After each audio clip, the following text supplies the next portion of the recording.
सुरक्षा बल थाना मुंद्रा के तहत यात्री जनजागृति अभियान के लिए हम आप लोगों को कुछ जरूरी बातें बताना चाहते हैं।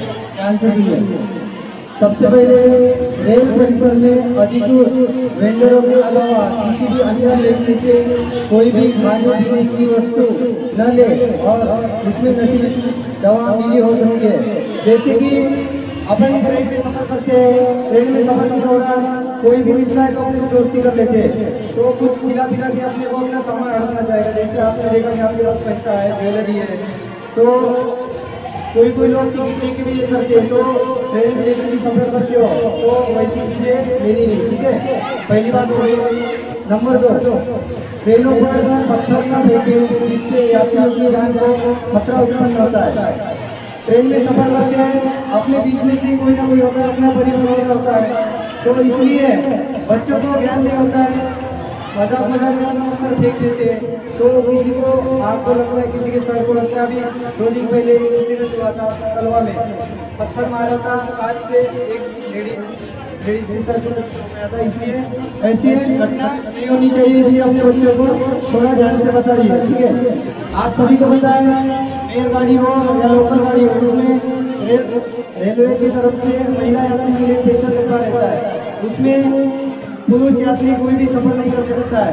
इसलिए ट्रेन में चढ़ते समय देखना है कि महिला के लिए आरक्षित डब्बा है, तो उसमें पुरुषों को नहीं चढ़ना है, नहीं तो आपको रेलवे आपके ऊपर कार्रवाई हो सकती है। कुछ देर पहले हमने आपको बताया, जैसे आपके घर के आजू बाजू में छोटे बच्चे घूमते रहते हैं, मम्मी को लगता है कि बच्चा खेल रहा है, तो खेलते खेलते वो रेल पटरी पर या फिर स्टेशन पर आता है।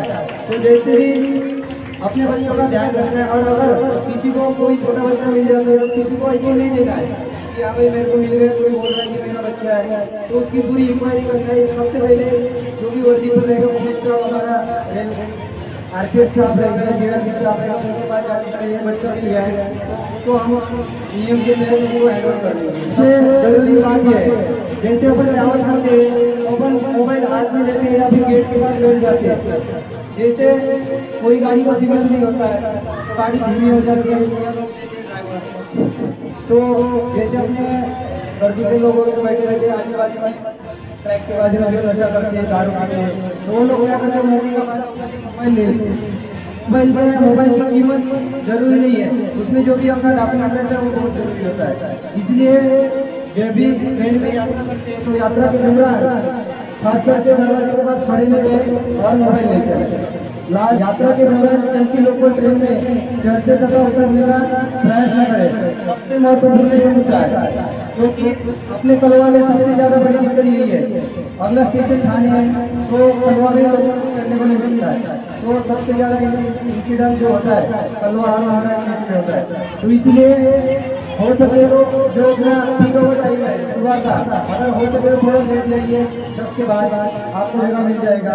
लेकिन एक गाड़ी चल रही है, दूसरी में जो पकड़ी है, ताकि अपने को अपनी जान की सुरक्षा करनी है। अपनी जान अपने हाथ में है, लोकल के एक जाएगी दूसरी आ जाएगी, 10 मिनट लेट जाएगी तो कोई दिक्कत नहीं होगा, पर जान आ जाएगी जान दोबारा नहीं आ सकती। इसलिए सभी से निवेदन है कि ये सभी बातों को ध्यान में रेल यात्री जनजागृति अभियान के तहत आप सबको और अपने बच्चों को समझाइए ताकि ऐसे इंसिडेंट ना हो अपने कलवा में। जय हिंद, जय भारत, भारत माता की, भारत माता की, वंदे वंदे।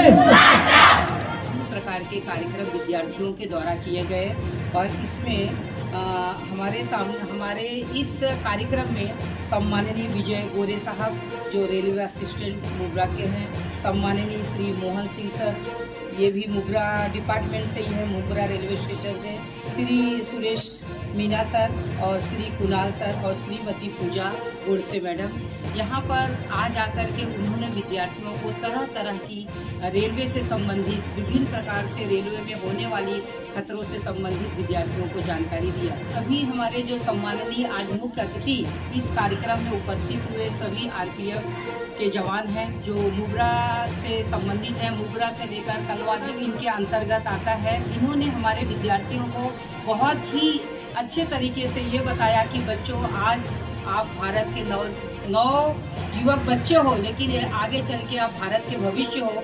आपके द्वारा की गई छोटी छोटी घटनाएं कभी कभी जीवन के लिए या हमारे रेलवे विभाग के लिए या समाज के लिए एक बहुत बड़ी घटना साबित हो सकती है। आप चलते फिरते बहुत सारे बच्चे ऐसे देखे गए हैं जो रेलवे में चलते समय लोगों पर पत्थर फेंकते हैं या कुछ और चीज़ें फेंकते हैं, जिसके कारण रेलवे में सफ़र करते हुए बहुत सारे यात्रियों को तरह तरह की घटनाओं का सामना करना पड़ता है। और इन सारी घटनाओं को जब हम अपनी आंखों से देखते हैं तो बहुत ही दर्द होता है, बहुत ही दुख होता है कि आपके छोटे से बचपना के कारण या समाज के अन्य लोगों की ये छोटे सी कमजोरी के कारण लोगों को बड़ी बड़ी घटनाओं से उत्प्रेरित होना पड़ता है, और जिसके कारण उनका परिवार किसी न किसी तरह से बहुत ही बुरी तरीके से समाज में पीड़ित होता है। बच्चे देश की आंख है, शिक्षा उनकी रोशनी। आप इस विद्यालय में तरह तरह की शिक्षा ले रहे हैं। विद्यालय आपको हर तरह से सांस्कृतिक कार्यक्रम से लेकर आपके सिलेबस तक की सभी जानकारी आपको देती है, लेकिन इसके साथ ही साथ आपको समाज की भी जानकारी होना जरूरी है, आपको अनुशासन की जानकारी भी होना जरूरी है, जिसके लिए मैं यहाँ पर आज आपके सामने उपस्थित हुआ हूँ। आपसे यही रिक्वेस्ट है कि आपके द्वारा ये जो छोटी छोटी घटनाएं होती है या छोटी छोटी नादानियाँ होती हैं, या आप जो तरह तरह के बच्चे की तरह जो है नादानियाँ करते हो, जिसके कारण समाज में बहुत सारी बड़ी बड़ी दुर्घटनाएं हो जाती है और उन दुर्घटनाओं के कारण बहुत लोग क्षतिग्रस्त हो जाते हैं।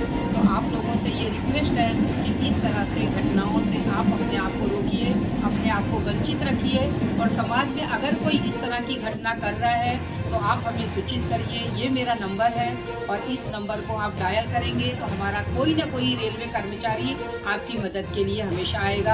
या आप खुद अगर कोई चीज़ नहीं कर रहे हैं, अगर आपको कोई तकलीफ दे रहा है, आपका समाज का कोई अन्य तत्व आपको प्रेरित कर रहा है, पीड़ित कर रहा है, तो आप इस नंबर को डायल करेंगे तो हम आपकी मदद के लिए हमेशा तैयार रहेंगे। बच्चों, आप हमेशा सही तरीके से सफ़र करिए, अनुशासन में रहिए, दूसरों को अनुशासन की सीख दीजिए, और अगर इस तरह से समाज में कोई भी अनैतिक तत्व आपको दिखते हैं तो आप हमें ज़रूर सूचित करिए।